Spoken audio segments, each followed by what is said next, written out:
Bruce Lee didn't simply ask which martial art was the strongest, he redefined the very meaning of martial arts. Today, we will explore his legendary philosophy, his answer to this timeless question, and how his insights still shape the world of combat sports today. The martial arts rivalries before Bruce Lee. To understand why Bruce Lee's answer was so groundbreaking, we first need to step back in time. Before the 1960s, martial arts communities were highly divided. Traditional schools competed with each other, not just in tournaments but in ideology. Karate practitioners believed their rigid stances and devastating strikes were unmatched.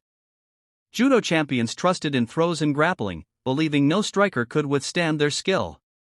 Kung Fu masters prided themselves on centuries of Chinese tradition, claiming they held the secret to true combat effectiveness.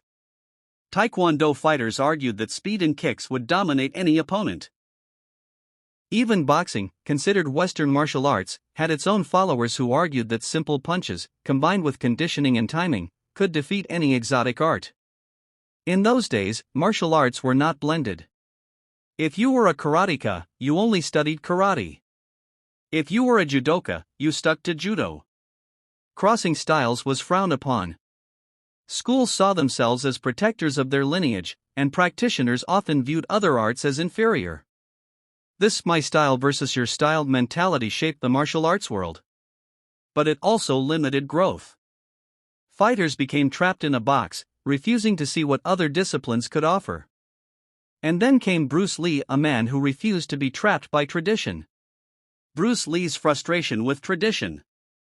Bruce Lee was deeply trained in Wing Chun Kung Fu, but even as a teenager he started questioning it. He realized that while Wing Chun had powerful techniques, it was not a complete system for every situation.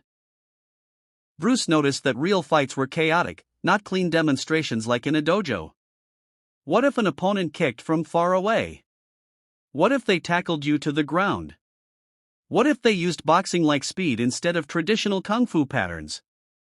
In his early tournaments and sparring experiences, Bruce saw limitations in rigid martial arts. He noticed that traditionalists often moved predictably. They followed rules and sequences, while real fights were unpredictable. For Bruce, this was unacceptable. Martial arts could not just be about tradition, ceremony, or style. It had to be about what actually worked. His frustration led to a revolutionary idea: instead of asking which martial art is best, why not take what works from each one and create something better? Bruce Lee's philosophy: absorb what is useful. One of Bruce Lee's most famous quotes perfectly captures his answer: absorb what is useful, discard what is useless, add what is specifically your own.